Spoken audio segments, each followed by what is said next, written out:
अगर 10% की सवाल उठा रहे हैं तो उनको जानना चाहिए कि हम 10% पर कैसे पहुंचे। जब युद्ध का मैदान होता था, मोहम्मद गोरी का गोला वो नहीं सहे हैं, हम सहे हैं। अकबर का गोला वो नहीं सहे हैं, हम सहे हैं। 12 वर्ष के बच्चों को तिलक लगा के माँ भेज देती थी और जौहर कर लेती थी। हमारी संख्या इसलिए कम है। तो रामचंद्र मानस के बारे में जो नहीं जानता है कि उससे क्या ज्ञान मिलने वाला है, जो नहीं पढ़ा है वहीं अटपट बोल सकता है। ऐसे घसके हुए लोगों को रखने का ऐसे उच्च पद पर जो समाज को तोड़ने का काम करते हैं, क्या अधिकार। और देश के लिए लड़ते हैं, देश पर मर मिटने की हम में जज्बा है। हम चूड़ी पहन कर बैठने वाले लोग नहीं हैं।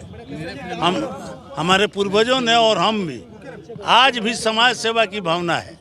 तो अगर वो बोले हैं, उनके जैसे व्यक्ति को, आलोक मेहता जी को ये बात नहीं बोलनी चाहिए, उनको शोभा नहीं देता।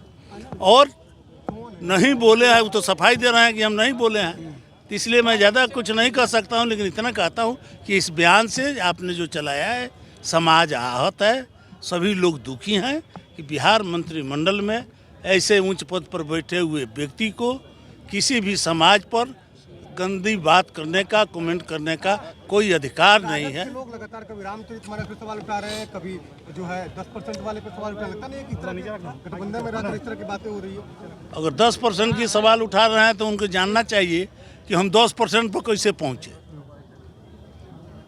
जब युद्ध का मैदान होता था, मोहम्मद गोरी का गोला वो नहीं सहे हैं, हम सहे हैं।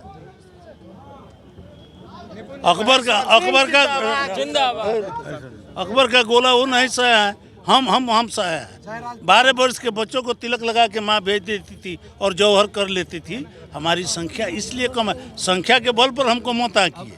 इतना संख्या कम है तो अभी राजपूत बटालियन है। रामचरितमानस में जो कह रहे हैं, रामचरितमानस को जिसको ज्ञान नहीं है, जो पढ़ा नहीं है, उसके मर्म को जानता नहीं है। रामचरितमानस समाज को जीने और व्यक्तिगत जीवन के पद्धति को सिखाता है, हमारे संस्कार को सिखाता है, हमारे सभ्यता का रक्षक है रामचरितमानस। माता पिता का कैसा संबंध हो, पिता पुत्र में कैसा संबंध हो।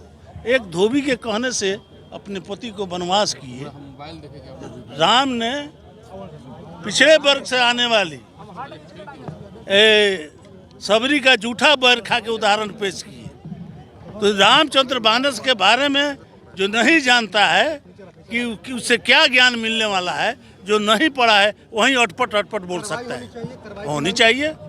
किसी भी ग्रंथ को, किसी भी आदमी को, किसी भी ग्रंथ को अपमानित करने का अधिकार नहीं है। चाहे वो बाइबल हो, गीता हो, या कुरान शरीफ हो, या रामायण हो, महाभारत हो। आज आप रामायण पर बोल रहे हैं, कल आप महाभारत पर बोलिएगा, गीता पर बोलिएगा। यह बोलने का अधिकार आपको नहीं है। इससे जनता आहत है।